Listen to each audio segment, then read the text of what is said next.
For years, the world assumed Prince Harry would move mountains to shield Meghan Markle from any storm. But the truth didn't leak through whispers or leaks. It slipped out quietly in a single line he himself wrote. One sentence that would later suggest Meghan may have engineered a pregnancy story to push their wedding forward, at a pace that left even the royal family scrambling to keep up. At the time, Harry didn't recognize what he was revealing, but the palace did. That email mentioned a baby's arrival in connection with the wedding, even though no pregnancy had ever been confirmed. That single line revealed everything: the crushing pressure Harry carried, the fear that drove every decision, and the reason he bulldozed forward when everyone around him begged him to pause. That one sentence unlocked a story no one outside those walls had ever seen. It was February 2018 when Harry's email silently appeared in palace inboxes.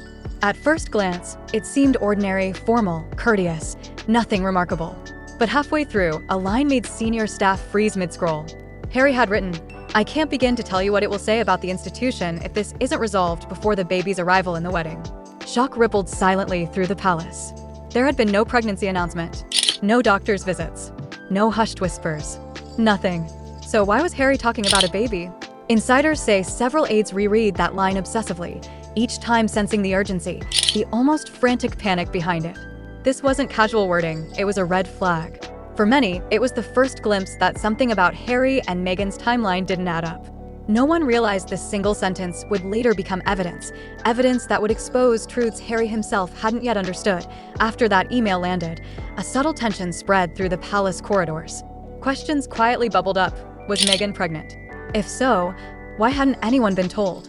And if not, what had Harry been told? According to sources familiar with those weeks, Harry repeated one phrase endlessly: "It needs to be settled before the baby arrives." Meetings, late-night calls, hurried conversations. His voice carried a strain no one had ever heard before. But there was a problem. No one had seen proof. No medical records. No appointments. No official briefings. Yet Harry was certain. He trusted what Meghan allegedly told him with the intensity of a man deeply in love, terrified of losing control. Outwardly, he seemed composed, princely even. But inside, he was racing against a clock only he could feel. This was the start of a storm nobody could halt, because from that moment, logic fell away. Everything that followed was propelled by raw, blinding emotion. Once Harry believed Meghan was expecting, the world shifted. Royal weddings, normally measured in years of meticulous planning, were suddenly compressed into months. What should have taken 2 or 3 years became a 6-month sprint. Staff were stunned. Senior aides whispered in confusion. Even the Queen, usually unflappable, asked more than once for explanations.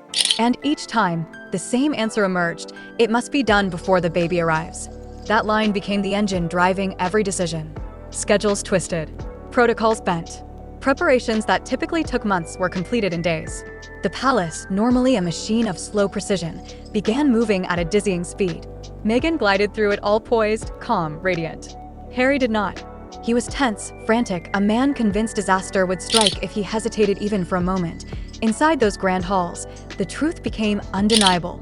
This was not a fairy tale engagement. It was a countdown Harry felt compelled to beat. Tradition didn't guide this wedding, urgency did. And then, just as suddenly as it began, the panic vanished. By March 2018, the crisis seemed to evaporate. Meetings slowed. Emergency-like measures were abandoned. Life returned to the palace's usual rhythm. Whispers began circulating. Some claimed Meghan had confided a loss to Harry, but that didn't fit the timeline. A late 2017 pregnancy should have resulted in a mid-2018 due date. Yet by the May wedding, there were no signs, no precautionary measures, no subtle adjustments for an expectant bride. And the most bewildering part? Harry's demeanor. He was relieved, not grieving as though a weight had lifted. Quietly, questions arose that no one dared voice aloud. Was there ever a baby at all?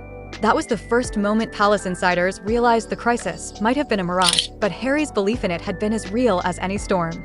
And that belief had already begun reshaping his life. The puzzle became even sharper when Archie was born in May 2019, nearly 2 years after the pregnancy panic. The math didn't just fail, it shattered. A late 2017 pregnancy could not possibly align with Archie's birth. It was a completely separate timeline, a separate story. Slowly, the palace began to grasp a painful truth. Harry hadn't been reacting to facts. He had been reacting to belief, to emotion, to fear of losing Meghan, fear of failing her. And belief, when it takes hold, can be unstoppable. It can accelerate a wedding. It can fracture a family.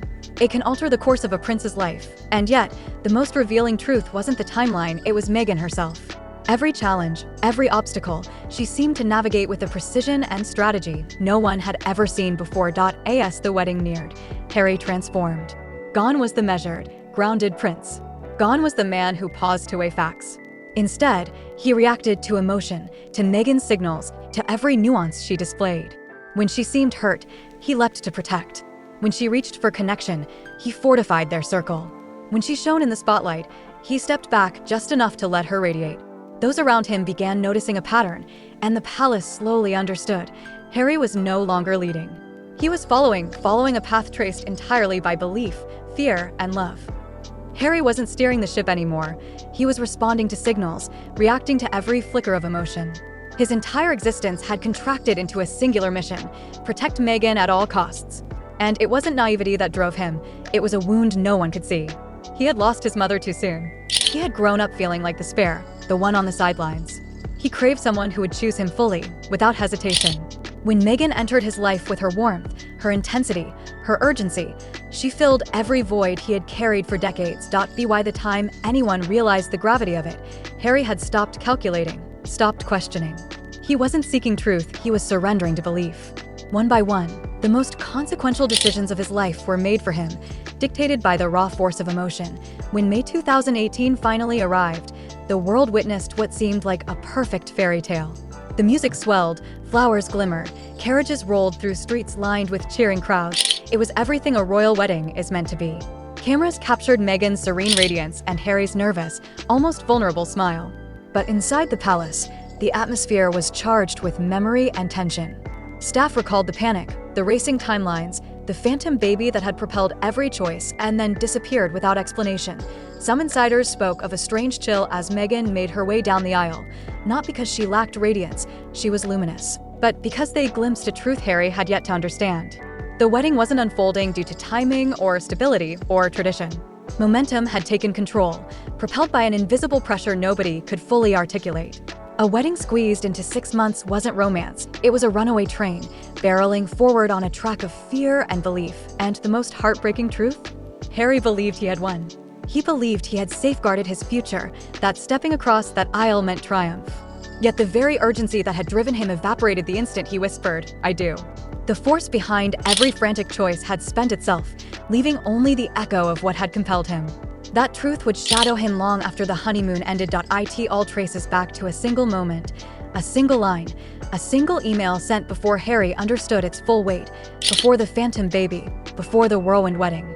At the time, it had seemed like a simple note, a cautionary reminder. But in hindsight, it reads like prophecy, a roadmap of every choice, every bridge burned, every painful truth he would have to face. Within those 7 words lay the urgency that drove him, the fear that gripped him, the belief that blinded him, the hope that misled him, and the love he yearned for so desperately that he ceased questioning its reality. He believed he was protecting someone. He believed he was creating a family. He believed he was rewriting the past. But the quiet, painful truth is this: Harry wasn't trapped by Meghan alone. He was trapped by the version of himself he longed to become, the man who finally felt chosen, the man who believed he could rewrite his story if he only moved fast enough.